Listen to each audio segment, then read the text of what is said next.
Good morning, it's Friday, it's November 11th, it's Veterans Day. And remember how yesterday I said that no matter what, I was gonna make those green peppers today? Well, guess what? I forgot. I have a hair appointment this morning. Yeah, so I told my husband, I said, you know what? I will make them when I get home and I'll get them all set and put it in the refrigerator and we'll just have it for dinner tomorrow. That way, no matter what, at least he can throw them in the oven and cook them, right? Anyways, yeah, that's kind of sad, isn't it? 4 days now and I still haven't been able to do it. The guy's been on his own, but he's a good sport. He doesn't mind. He actually enjoys cooking, so gives him a chance to get in the kitchen and come up with some of his own creations. But anyways, I hope you have a really good day, and I will talk to you when I get home. Well, I just got done with my hair appointment. What do you think? I'm in love with my hairdresser. She's just so sweet. Her name is Ashley, and I go to this, it's a beautiful old estate in the town we live in that they've made into a day spa, and they have everything you can imagine, from pedicures and manicures and all different types of things, and massages and different facial treatments, and it's a beautiful place, and the people here are just so nice. But I've never done anything but got my hair done, but yeah, maybe someday, right? But anyways, the sun is trying very hard to come out because it's been very gray and gloomy, and when I first came here the wind was blowing so hard I thought it was just gonna storm. But anyways, I am on my way home, so see you in a little bit.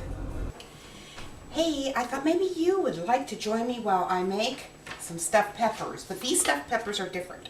Most of the time you put like rice or something in your meat. Well, this, in order to cut out the carbs, we're putting in spinach. So this is called a paleo turkey stuffed peppers, but we're not using ground turkey. I am using ground beef because I didn't have any ground turkey. And hey, you know, I like the taste of ground beef better. So besides the ground beef, the only other thing that I have substituted is it called for crushed, 2 cups of crushed tomatoes. I only had diced, and I figured there probably wasn't a whole lot of difference, except for this will be chunkier, right? So I just went ahead and I just used the diced. I figured it probably wasn't that big of a difference, but I'm just warming up my pan a little bit because if you aren't familiar with, excuse me while I grab myself something to stir this with cast iron, is if you heat it before you put your food in it, it will be non-stick. Well, unless you burn it, but it will not be a problem. And cast iron is a lot healthier to cook with. And unfortunately for me, my ground beef didn't quite unthaw, even though I had it out of the freezer yesterday. I guess it just didn't unthaw as much as I thought it would in you know, like what, about 18 hours maybe? Oh well. So this is just a pound of ground beef. So I'm just going to go ahead and this is going to take a little bit longer because it's frozen. And while that is cooking, I am going to be dicing up 2 garlic cloves and measuring out my parsley, my bay leaves, and my oregano. And I'm just going to put that in a little bowl, and that'll be ready to go in there when it's time. So my meat is browning here. It's coming along. I think it's pretty much unthawed now, but it's still very red. And I put 2 cloves of garlic in here to saute with it, crushed. I guess they call that minced, right? But I put in here a tablespoon of parsley, a tablespoon of basil, and a teaspoon of oregano, and a teaspoon of sea salt. So that's what's in here. But I did want to make a comment. If you're wondering why I'm in my new jammies, and it is like almost 2 o'clock in the afternoon, is because when I got home from getting my hair done, I realized I wasn't going to go anywhere else. And what you probably do not know, unless you know me personally, is that on November 11th, in 1999, my youngest son, who had just turned 13 years old 2 months before, died of cardiac arrest in my daughter's arms while I was at work. And that was 17 years ago. And so today is a day that I try not to ever schedule anything that would be hectic or stressful. I just let it be a day that I can just enjoy and do what I want to do. And I can reflect on the wonderful memories, and I can cry if I need to cry. And after I got home and I was uploading yesterday's vlog, and I was sitting on the couch, I thought, you know, I'm just going to get comfortable. I'm going to go put on those new jammies of mine, and I am just going to kick back and do what I want to do. And I just thought this would be a great time to make these peppers. I'm not going to bake them because they're supposed to go in the oven for 25 minutes. I'm just going to stick them in the refrigerator, and then we'll bake them tomorrow. So that's why. And I just thought maybe you would like to have a recipe that is not going to have the carbs in it, because there's no rice, there's no breadcrumbs. It's just tomatoes, your meat, your spices, and your spinach, and of course the peppers. Okay, so now my meat is totally browned, and I am to add the spices, which I'm going to add them first and give that a stir. And then I'm going to add the tomatoes here. And it called for 2 cups, so that's why I measured it out.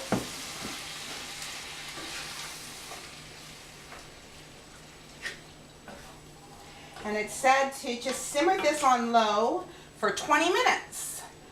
And it does not say that I should cover it, but I'm afraid that if I don't cover it, it's not going to be quite as moist as maybe I want it to be. So I'm going to go ahead and cover it and keep my eye on it, and if it's too much moisture, then I will take that off. Okay, so now what I'm going to do is I'm going to add my baby spinach. It called for 3 cups, and I need to use this up, so guess what I'm doing? Putting it all in there. Mixing it around. And that's all I'm going to do now, and let that cook. It has about 15 more minutes to go, and whoop, our little thing sticking out there. And we'll see what happens, huh? Okay, so it said to, once this is just about cooked, and it is, it says to cut your peppers in half and to clean them out. And I have already washed my peppers. Got a paper towel here to put it on. So, and it showed to cut them this way. I was looking at the picture long and hard, because this is not the way my mom would have done it. My mom would have done it, you know, cutting off the top and pulling it all out and literally stuffing it down in there. But most of the recipes that I see now say to do it this way. Probably because it's so much easier and makes it for a quicker way of cleaning them out too. So I was kind of glad that they did it this way.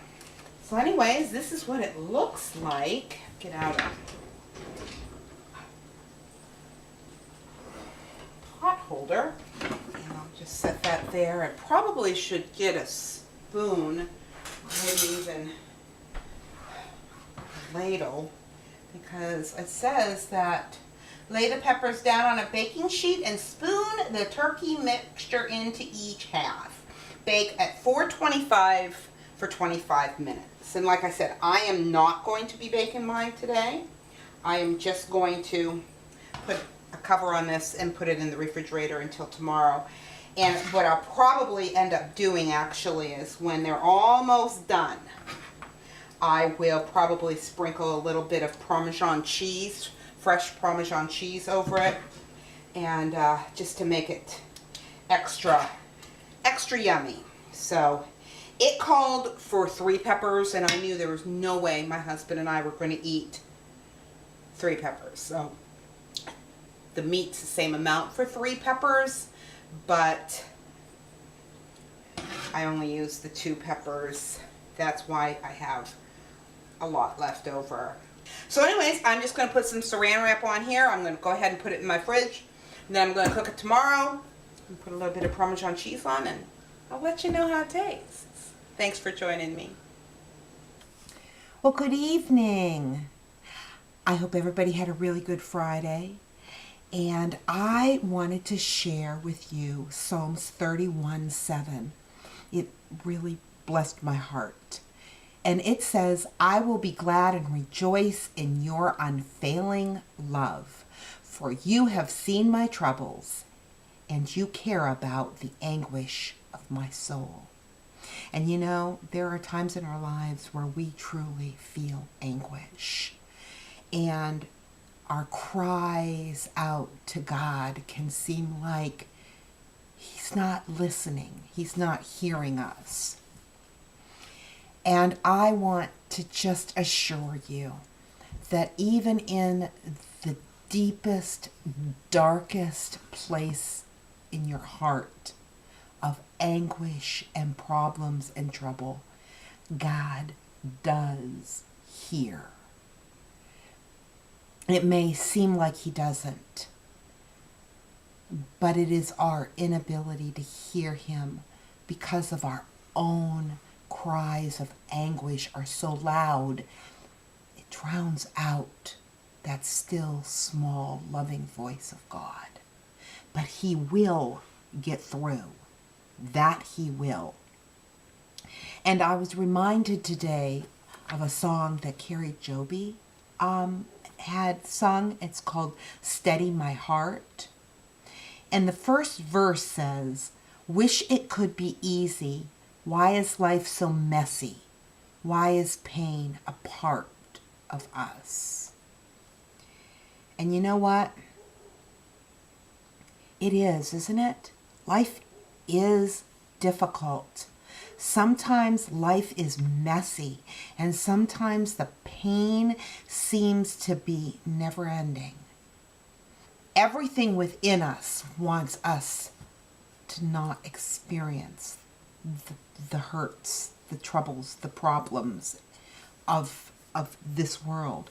Christ really does care about everything in our life. Everything that's wrong and everything that's unfair, He says He has come down to deliver us, and He is going to vindicate us. We just have to trust, and we have to release any bitterness, any anger that we might have harbored in our hearts. We have to release that to Christ. We really cannot be wasting time in our lives considering how to get back at somebody, or how we're going to escape this problem, or why did this happen to me? He knows our situations and the struggles of our hearts. And when we release those struggles and we give it to Him, He rewards us. with his everlasting promises, which include peace, which include his promise of everlasting life, of putting all things right, that he is going to give us a new body, that this is not this world is not our home. We're just aliens and foreigners here. We're just sojourning through this place, and he's going to take us to be with him, where we will never experience the pain and the anguishes and the troubles ever again. And that's what we have to hold on to. Those are the promises. He is going to give us his mercy, his grace, his joy, his peace. I don't remember actually if I posted this on my Patty Rose Facebook page or if I did this on I know I did it on my private Facebook page, but what I posted was, today is a bittersweet day, and memories flood my mind, and I fight that sadness that wants to flood my soul. Yet, I know the one who holds my little boy in his arms. And I said a little prayer. I said, Jesus, please give Timmy a kiss and tell him I love him, and I'll see him when I get home. And that was a little thing that we had done ever since he had gone to school. Him and his brother was just a year and a half older than him. And every morning, there was not a morning I did not do this. We would say goodbye. I would always give Timothy a kiss and tell him, I love you. I'll see you when I get home. And I told my other son that too. And I never realized that when I said that to him that morning 17 years ago, that those would be the last words he ever heard from me. Is I love you, and I will see you when I get home. And you know what? That's exactly what's going to happen. I will see him when I get home, because this is not my home. Timmy's waiting for me at my home, and he's helping Jesus prepare that place, that mansion for me. And I praise God for that. And I hold on to that. And I just encourage you to, whatever your hurt is, give it to Jesus. Because he can truly transform that hurt, that pain, that anguish into joy and peace. So again, as always, remember, life happens. Let's enjoy it. It truly is a choice. And it's a choice you can only do with Jesus Christ. Good night. God bless.